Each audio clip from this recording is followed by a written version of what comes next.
So, welcome everybody to our first solution video, problem set number 1 in our friendly introduction to abstract algebra, part 1, groups or group theory. Since this is supposed to be a really friendly introduction to abstract algebra, mainly aimed at beginners, we really take baby steps at first. And the next hint, whenever you have the composition as your group operation, which is always the case in this problem set, you'll never have to prove associativity, because we'll do this in general here in exercise number 4. So you can always say composition is associative, thereby group axiom number 1 is satisfied. Okay, let's start. We start with a very complicated geometric object, the regular two-gon, which is nothing but a straight line between 2 points or vertices with the numbers 1 and 2, or the labels 1 and 2. And we have to find the set of symmetries of this regular two-gon. And we have to show that this is indeed a group if we use the composition of maps as our group operation, and that this group is commutative. Okay, let's take a look at this. Here's our regular two-gon, so simply this line here. And of course, I always have the identity which does nothing to this object. This is always a symmetry. So it for identity is our first symmetry. And then, as a second symmetry, I can rotate this line around its middle point by 180 degrees, and I end up with this, where 2 and 1 have switched places, but it's still the same line, so the same regular two-gon. This is obviously also a symmetry. I could have reflected this two-gon about the axis going perpendicular through the middle point, but this gives me the same result. Therefore, this is no new symmetry. So rotating or reflecting is the same in this case. And so we only have 2 objects in our set of symmetries of the regular two-gon, because obviously there are no more possible choices for the vertices here, 1, 2 or 2, 1. That's it. So let's write down the group table. We put the elements of D2 here and here. This indicates that composition of maps is our group operation. And then we start here. We compose it with it. This is trivial because it changes nothing. But maybe for this entry here, we write down the computation in quotation marks. So for this entry here, we have to compose this here, the identity, with this element with the rotation. But by definition, the identity does nothing. So if I apply the rotation first and then the identity, I have the same result as simply applying the rotation. So it composed with R gives me R. The same here. To get this entry, I have to compose R with it. And again, if I apply the identity first, nothing happens. And then after that, if I apply the rotation, I get the same result as simply applying the rotation. That's it. So the last, but really the only interesting entry is here. So how do we arrive at this entry? We simply have to compose R with itself, with R. And R composed with R gives me the following. First, I apply the rotation by 180 degrees. So I get this. And then I rotate again by 180 degrees. And then again, 1 and 2 switch places. So I end up with the two-gon I started with. So this has the same effect as doing nothing. So R composed with itself is the identity. This is this entry here. So now that we have established the group table, we can easily verify that this set together with composition is a group. Well, there's actually no need for the group table, but I thought it was a nice possibility to introduce this concept before we have a bigger group table in the next exercise.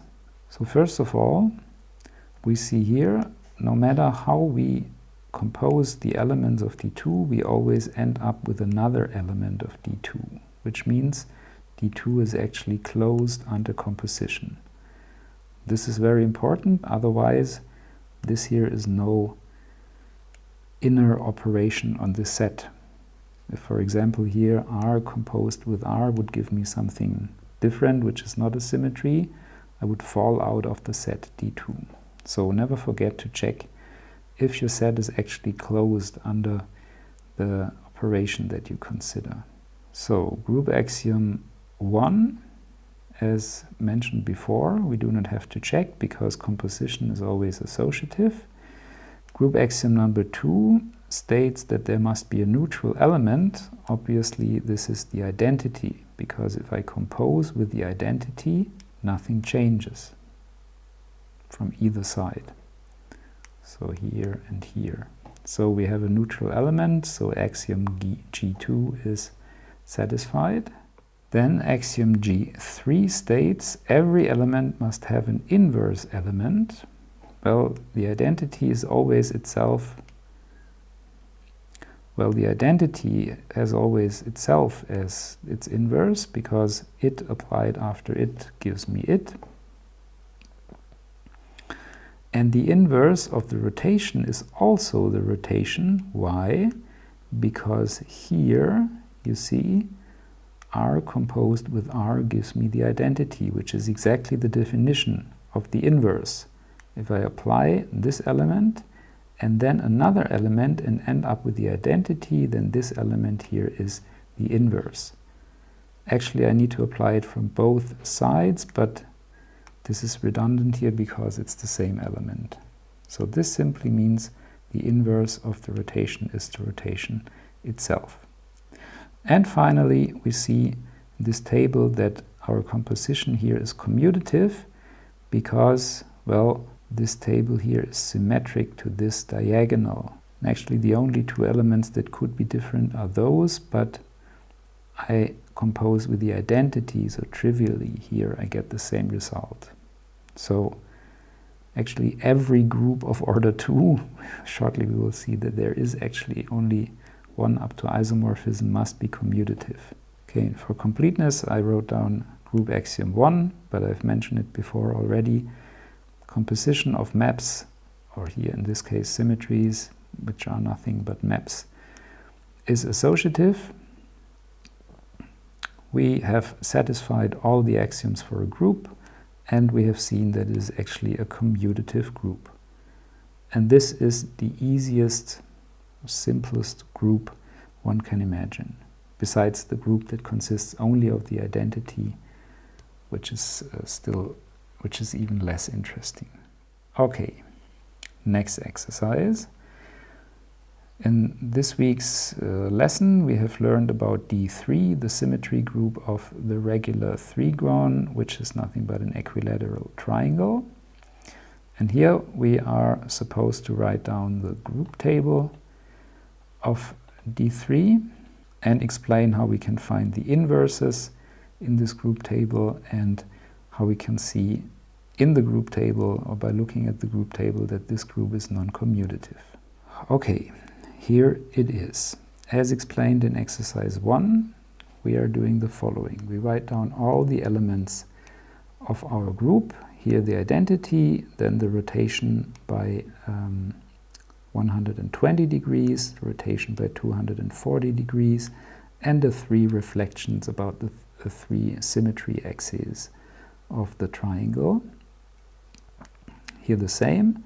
And now we compose. For example, if I want to find this entry here, I have to compose. We're always starting here with this column, R1 with S1. So I write it down like that, and then remember we read from right to left. To find the result of this composition, I look at the triangle and first apply S1 to it, meaning the reflection about this axis, which means that 2 and 3 switch places and 1 stays where it is. And then after that I apply the rotation by 120 degrees about the center of the triangle, So I end up with this triangle here. 1 goes to here where 3 was, 3 goes to here, and 2 goes to there. But I could have obtained the same result if I had applied here the reflection about this axis through vertex 3 to the first triangle. I end up with the same result as this composition, which means that this composition is nothing but S3. And this one I put here. And then this is a bit tedious. You have to do the same for all the other elements. This is always trivial here, this row and this column, because composing with it changes nothing. So you simply copy your row and your column. And then for all the other elements, you actually have to do the composition. If you're good at geometric thinking, which I am not, you can do this in your mind. I myself always have to draw these little diagrams to see what actually happens. I'm not good at geometric thinking. Okay, and even if you are a beginner, I think it's enough if you do 2 or 3 of these. You don't have to fill out the complete table. This is just a nuisance, and there's not much to be learned by that. But once we have this table, there is a lot to be seen here. First of all, if we look for the inverse elements, for example, I'm looking for the inverse of R2, then I have to search for the identity in this row here and go up to this element. And then this here means that R2 composed with R1 gives me the identity, and also the other way around. This is not clear that this must be fulfilled. We will later show that this is so, but we don't know this yet because our group is non-commutative. The same here. You start here with R2 and then look for the identity, and then you go over there and you find, okay, it's R1. This means R1 composed with R2 also is the identity, and these equations both taken together mean exactly that R1 is the inverse element of R2, and vice versa. R2 is the inverse element of R1, because you can read this in both directions. And then you can convince yourself that every element actually has an inverse. For the reflections, this is easy because reflections are always their own inverse. Yeah? A reflection composed with itself gives me the identity, because reflecting twice changes nothing. So every element of this set has an inverse. Okay, then the group table also shows me that this group is non-commutative, because if it were commutative, then this diagram would have to be symmetric to this diagonal, which it isn't. Let's take a look at an example. For example, R1 composed with S1 is not the same as S1 composed with R1. R1 composed with S1 gives me S3, whereas S1 composed with R1 gives me S2, which is not the same. Yeah, these here would have to be the same for the group to be commutative. One example is enough, so we see we have a non-commutative group. Okay, next exercise. Now we take a look at the symmetry group of the regular four-gon or the square. First of all, we have to show that the set of these symmetries consists of 8 elements without describing them explicitly yet. There's a hint here. If you need it, read it. I will explain it in a minute. Then we are supposed to describe the 8 elements of this symmetry set explicitly, and then in part C we have to explain why this, together with composition of maps, is actually a group, and that it is a non-commutative group. Okay, here we have the square. I label the vertices as follows. Here is 1, there 2, there 3, there 4. Now, any symmetry must put vertex 1 in one of those 4 places, obviously, because otherwise it could not be a symmetry. If it, for example, would move vertex somewhere here, it can't be a symmetry because the square has to remain unchanged. Or the outer form, of course, the vertices change the numbers, but the form that we see here cannot be altered. So for vertex 1, I have 1, 2, 3, 4 possible choices. And then I have to place vertex 2 somewhere. And now this has to stay a direct neighbor of vertex 1. Otherwise, I would have cut this line here and rearranged the vertices, which is not allowed for a symmetry. Right? We're not allowed to cut somewhere, but just to move the square. So for example, if 1 would stay here and I would put 2 here, this would not be allowed. There is no allowed symmetry that puts 2 in a place where it is not a direct neighbor of vertex 1. So after I've chosen the place for vertex 1, there only remain 2 possible choices for vertex 2. And then the position of vertex 3 and 4 are fixed. There is no more choice there. So all in all, I have 4 times 2, making 8 choices. And every such choice actually is a symmetry. If you don't believe it, wait 1 more minute and you will see all the symmetries, or just write it down yourself. Put the vertices in any such order, such that this is fulfilled, what I've just explained. And you will see there is a symmetry that moves the square from the starting position to your end labeling of the vertices. Okay, now in part B, what actually are those symmetries? Well, I can rotate the square about its middle, its center of mass or center here in the middle, by 90 degrees. Then obviously I end up with the same square. 1 goes there, 2 goes there, 3 goes there, and 4 ends up here. Or I can rotate by 2 times 90 degrees, giving me rotation R2, about 180 degrees, which obviously also is a symmetry. Then I could rotate by 270 degrees, 3 times 90 degrees, which would give me rotation R3.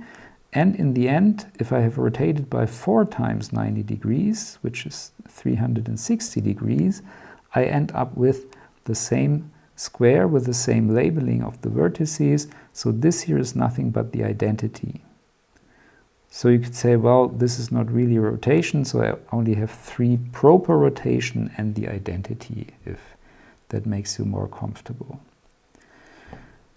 And then I could reflect the square or flip it about these axes that I have drawn here with this light green color. The labeling is not important. I call this axis here axis 1, then this here axis 2, axis 3, and axis 4. And obviously there are no more symmetry axes that would leave the form of the square invariant. So I end up with 4 reflections. Reflection about axis 1, this would switch 2 and 3 and 1 and 4, and so on, up until reflection S4. Reflecting about this axis would leave 2 and 4 where they are and simply switch 1 and 3. So that those are really 4 different symmetries as well as those, this is obvious. Not entirely obvious is that those here are really different. Might be that S2 is the same as R3, for example. You should really convince yourself that this is not the case, that reflections and rotations really give you different symmetries of the square. So all in all, we end up with a predicted result of 8 symmetries. Okay, part C of this exercise, we are supposed to show that D4 with composition of maps is actually a group. First of all, we have to check if this is closed under composition. Now this is clear by what I call geometric reasons, or actually by the definition of a symmetry, because if I apply one symmetry, the square stays the same, in its form. And if I then apply another symmetry, doesn't matter which one, the square stays exactly the same because it's a symmetry. And staying the same means the same form, of course not the same labeling of the vertices. So composition of two symmetries, again by definition, gives me another symmetry. So this set here is actually closed under composition. Then composition is associative. Again, see problem number 4. There we are going to prove that in general. So group axiom G1 is satisfied. We need a neutral element. Of course, this is the identity, which changes nothing. All the vertices stay where they are. So a neutral element exists. And every element must have an inverse. This is true, again, for geometrical reasons. What is the inverse of rotating by 90 degrees? Well, if I rotate by 90 degrees, and then I rotate by 270 degrees. After that, I end up with the same labeling, of course. So, the inverse of rotating by 90 degrees would be rotating by 270 degrees.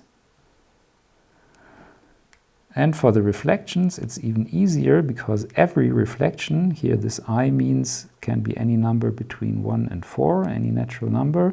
So the inverse of reflection S1 is itself, because reflecting twice, like for example, you reflect the square about this axis, then these here get switched.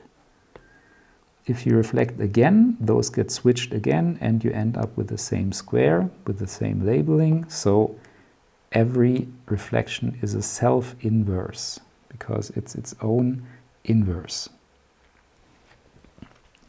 And here, of course, R2 also rotating by 180 degrees. If I apply that twice, again gives me the identity. So the inverse of R2 is itself, and the inverse of R3 is R1. And that's it. Identity, of course, is always its own inverse. So we have inverses for all the elements.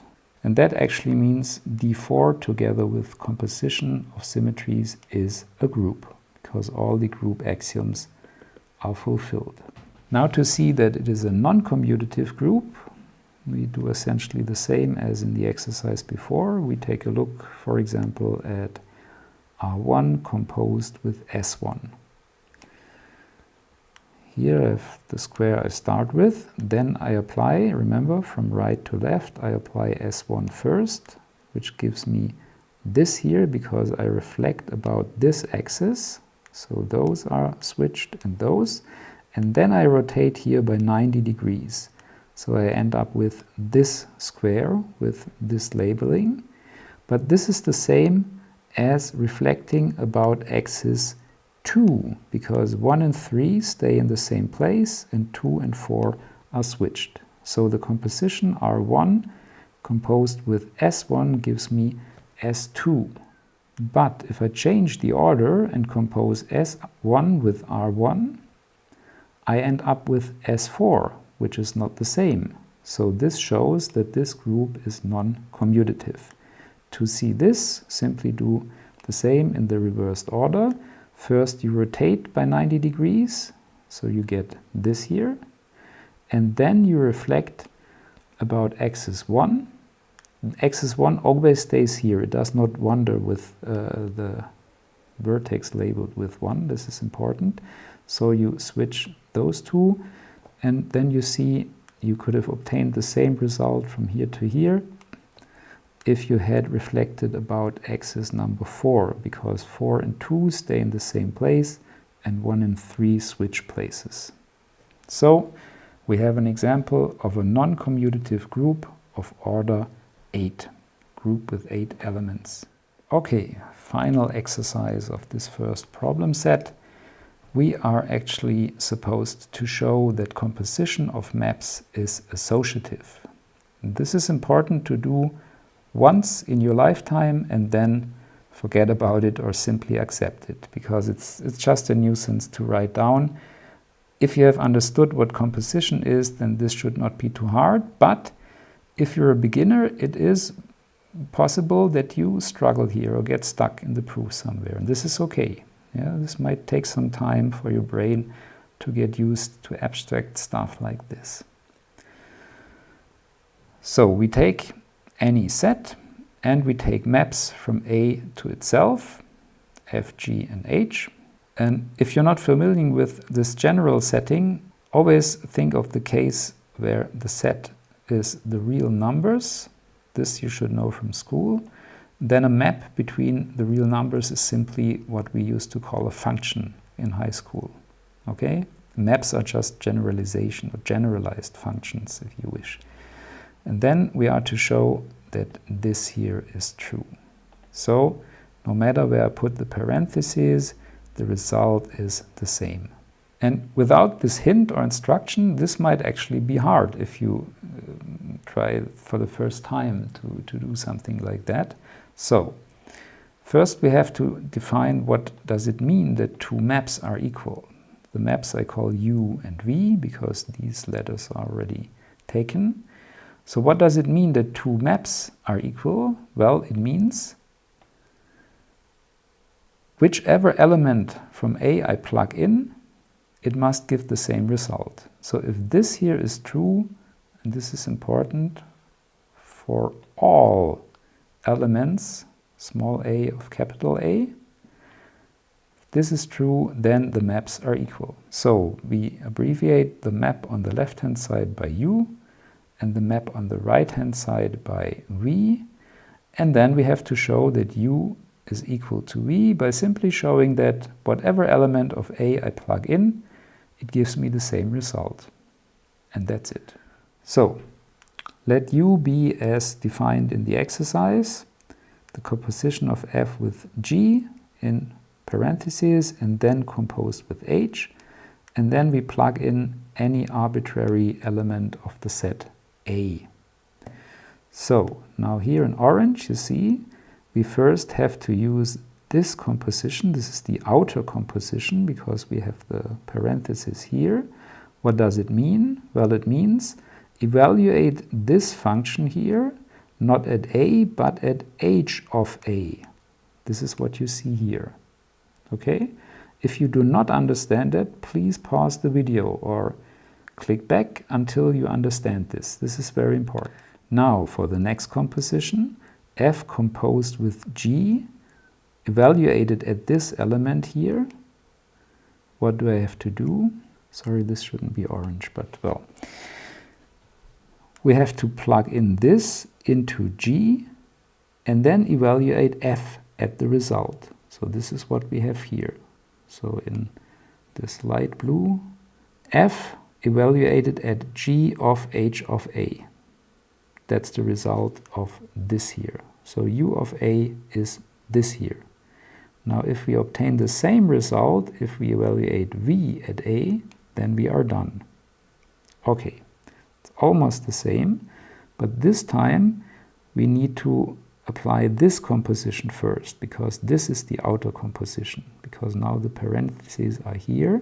So we have to evaluate F not at A, but at the result when I plug in A into this map here. So F evaluated at G composed with H evaluated at A. And now here comes the second composition. What does this mean? Forget the F, that's no longer important. F is still outside, but here inside this means nothing but apply H to A and then evaluate G at the result. This is what we have here. So if this still wasn't clear enough, maybe this helps. You could abbreviate F composed with G by W. Then here we have W composed with H at A. This is by definition W at H of A. And then you have to use what W is. W is F composed with G, and this means exactly what we have here. The same here. You could call this guy Z. So here we have F composed with Z at A. This is nothing but F evaluated at Z of A. And then again you have to plug in what Z is, that this is this composition and then you end up here. So I hope you got that, because that's the best I can do. In the end you see, oh well, this is the same independent of what A was. So the maps U and V are the same, which means exactly what we wanted to show, namely that composition is associative. Okay, now that we have done this once in our lifetime, we forget about it, and whenever we see composition, we make a check mark and say, yeah, well, okay, this is really associative. All right, those were the solutions for the problem set number 1. Hope they were helpful. If so, please give this video a like, subscribe to this channel, and I would also appreciate if you would write a comment. I hope you tune in next week. Bye bye.